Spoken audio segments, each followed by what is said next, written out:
కేసీఆర్ ఆధ్వర్యంలో తెలంగాణ భవన్లో జరిగిన బీఆర్ఎస్ ఎల్పీ సమావేశానికి 5గురు ఎమ్మెల్యేలు గైర్హాజరయ్యారు.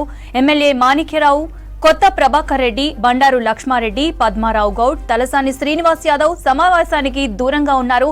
వీరితో పాటు ఎమ్మెల్సీ చల్లా వెంకట్రామరెడ్డి కూడా సమావేశానికి హాజరు కాలేదు. కేసీఆర్ ఆధ్వర్యంలో తెలంగాణ భవన్లో జరిగిన బీఆర్ఎస్ ఎల్పీ సమావేశానికి 5గురు ఎమ్మెల్యేలు గైర్హాజరయ్యారు. ఎమ్మెల్యే మాణిక్యరావు, కొత్త ప్రభాకర్ రెడ్డి, బంగారు లక్ష్మారెడ్డి, పద్మారావు గౌడ్, తలసాని శ్రీనివాస్ యాదవ్ సమావేశానికి దూరంగా ఉన్నారు. వీరితో పాటు ఎమ్మెల్సీ చల్లా వెంకట్రామరెడ్డి కూడా సమావేశానికి హాజరు కాలేదు. రైట్, బీఆర్ఎస్ ఎల్పీకి సంబంధించిన మరిన్ని డీటెయిల్స్ షరీఫ్ అందిస్తారు. షరీఫ్, ఎల్పీ భేటీకి ఎవరెవరు వచ్చారు? దీనికి సంబంధించిన అప్డేట్స్ ఏంటి?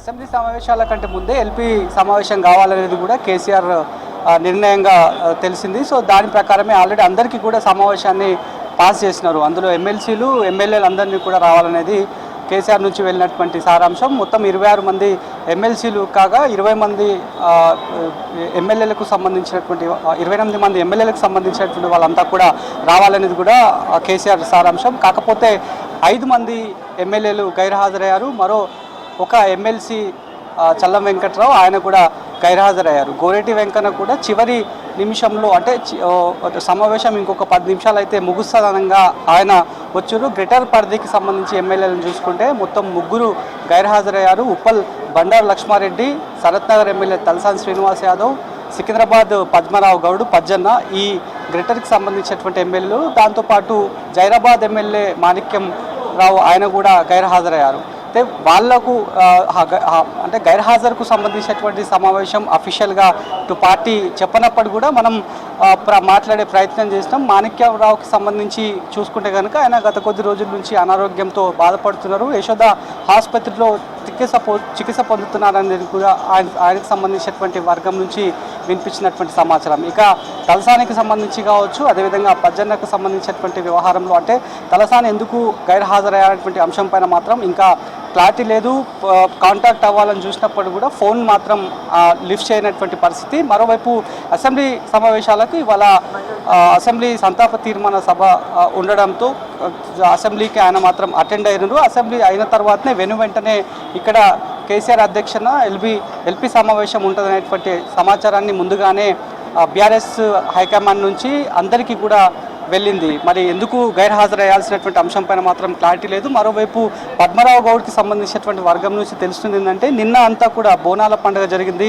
పలారం ఊరేగింపులో నైట్ వరకు అంటే ఎర్లీ అవర్స్ మార్నింగ్ వరకు కూడా జరిగింది. కాబట్టి అందులో హెక్టిక్ షెడ్యూల్ వల్ల ఆయన రాలేకపోయారనేటువంటి మాటను వాళ్ళు చెప్తున్నారు. మరోవైపు అసెంబ్లీ సమావేశాలు జరుగుతున్నటువంటి తరుణంలోనే బీఆర్ఎస్ పార్టీ మాత్రం ఒక వ్యూహాన్ని అవలంబిస్తున్నట్లుగా కూడా పార్టీకి సంబంధించినటువంటి నేతల నుంచి, అదేవిధంగా పార్టీ వర్గం నుంచి తెలుస్తున్నటువంటి లీగ్గా కనిపిస్తోంది. ఎందుకంటే ఏ రకంగా కాంగ్రెస్ పార్టీని ఇరుకునబెట్టాలి, ఇచ్చినటువంటి హామీలకు సంబంధించి కావచ్చు, నెరవేర్స్తామని చెప్పినటువంటి ఏవైతే డెడ్ లైన్స్ ఉన్నాయో వాటికి సంబంధించి, అదేవిధంగా పెన్షన్ వ్యవహారాలు, దాంతోపాటు నిరుద్యోగికి సంబంధించినటువంటి జాబ్ క్యాలెండర్ కావచ్చు, అన్ని అంశాలపైన, అదేవిధంగా ఒకవేళ కాళేశ్వరానికి సంబంధించినటువంటి అవకతవకలపైన ఏమైనా అసెంబ్లీ సమావేశంలో అధికార పార్టీ లేవనెత్తితే దాన్ని డిఫెన్స్ ఏ రకంగా చేయాలనేటువంటి విషయాలపైన నేరుగా కేసీఆర్ఏ దిశానిర్దేశం చేసినట్లుగా కూడా తెలుస్తోంది.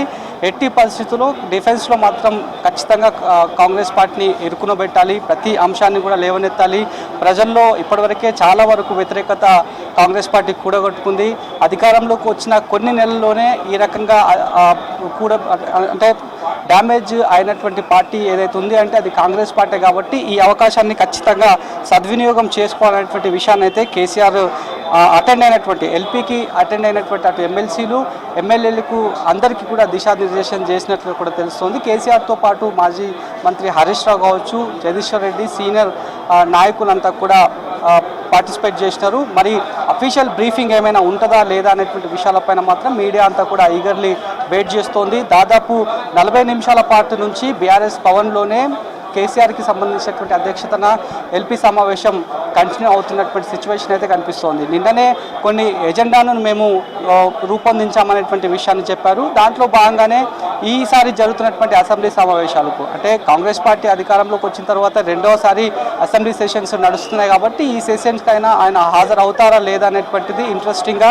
రాజకీయంగా కేసీఆర్ ఎంట్రీకి సంబంధించి చర్చ జరుగుతున్నటువంటి అంశంపైనే ఆయన ఎంట్రీకి సంబంధించి వస్తారా హాజరవుతారా లేదనేటువంటి విషయాలపైన పార్టీకి సంబంధించినటువంటి నేతలతో క్వశ్చన్ చేసినప్పుడు వాళ్ళు చెప్తుంది ఏంటంటే కొన్ని విధి విధానాలు ఉన్నాయి, వాటిని త్వరలోనే ప్రకటిస్తామనేటువంటి లీకులను ఇస్తున్నటువంటి సిచ్యువేషన్ అయితే కనిపిస్తోంది.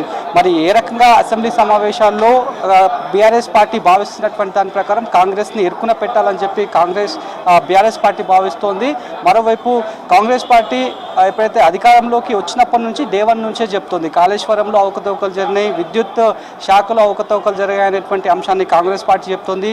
అవన్నీ అంశాలను ఖచ్చితంగా చర్చకు చట్టసభల్లో చర్చకు మేము సిద్ధంగా ఉంటాము, అప్పుడే తేల్చుకుంటామనేటువంటి కాంగ్రెస్ పార్టీ ఛాలెంజింగ్గా చెప్తోంది. కాబట్టి వాటిని ఎట్లా ఎదుర్కోవాలనేటువంటి విషయాలపైనే నేరుగా కేసీఆర్ సెంట్రిక్గానే, అంటే గత కొద్ది రోజుల నుంచి బీఆర్ఎస్ పార్టీలో వేగంగా మారుతున్నటువంటి రాజకీయ పరిణామాలు చూసుకుంటే కనుక ఇక నేరుగా కేసీఆరే వస్తేనే ఇదంతా కూడా సర్దుబాటు అవుతుంది. ఎందుకంటే ఇప్పటికే చాలామంది ఎమ్మెల్యేలంతా కూడా దాదాపు 10 మంది ఎమ్మెల్యేలంతా కూడా అధికార పార్టీలోకి వెళ్ళినారు. మరికొంతమంది ఎమ్మెల్సీలు ఇప్పటికే ఎమ్మెల్సీలు 6 మంది పోయినారు. ఎమ్మెల్సీల బలం బీఆర్ఎస్ పార్టీలో 26కు చేరుకుంది, ఎమ్మెల్యేల బలం 28కి చేరుకుంది. కాబట్టి బలం గతంతో పోలిస్తే పవర్లో ఉన్నప్పుడు కంటే ఇప్పుడు పోలిస్తే అమాంతం పడిపోతున్నటువంటి ప్రమాదాలు ఉంటున్నటువంటి తరుణంలోనే ఇప్పుడు అసెంబ్లీ సమావేశాలు వచ్చాయి. కాబట్టి అసెంబ్లీ సమావేశాల్లో బడ్జెట్ సమావేశాన్ని అత్యంత కీలకంగా తీసుకువెళ్ళాలి, జనాల్లోకి చర్చ అనేది వెళ్ళాలి, కాంగ్రెస్ పార్టీని ఇరుకున పెట్టే విధంగా చర్చ జనాల్లోకి ఓపెన్ చర్చగా మారాలనేటువంటి ఇదిగా ప్రస్తుతానికైతే బీఆర్ఎస్ పార్టీ చూస్తుంది. కాబట్టి మొత్తం 8 ప్రధాన ఎజెండాలను తీసుకుంటుంది. అందులో విద్యుత్ సంబంధించినటువంటి అంశం, చాలా ప్రదేశాల్లో రైతులకు సాగునీరు, అదేవిధంగా విద్యుత్ సరఫరా సరిగా లేదు, గ్రామీణ పట్టణ ప్రాంతాల్లో ఎక్కడ చూసినా కూడా పారిశుద్ధ్యం అంతా కూడా స్తంభించిపోయింది, గ్రామీణ ప్రాంతాల్లో ఉన్నటువంటి జీపీ ఫండ్ అంతా కూడా వస్తలేదు, కేంద్రం నుంచి వచ్చేటువంటి జీపీ ఫండ్ అంతా కూడా మార్చి నెల నుంచి ఉద్దేశపూర్వకంగా కాంగ్రెస్ పార్టీ ఆపుతోంది, కొన్ని వందల కోట్ల రూపాయలను పూర్తి స్థాయిలో ఫ్రీజ్ చేస్తోంది.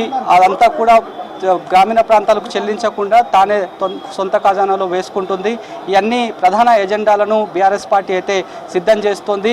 మరి ఎట్లా అసెంబ్లీ సమావేశాల్లో బీఆర్ఎస్ పార్టీ అనుకున్న దాని ప్రకారం చర్చకు ఏ రకంగా చర్చను ముందుకు తీసుకుపోతుంది అనేటువంటి ఒక ఇంట్రెస్టింగ్ అయితే ప్రస్తుతానికైతే ఎల్పీ సమావేశంలో జరుగుతున్నటువంటి డెవలప్మెంట్గా అయితే తెలుస్తోంది.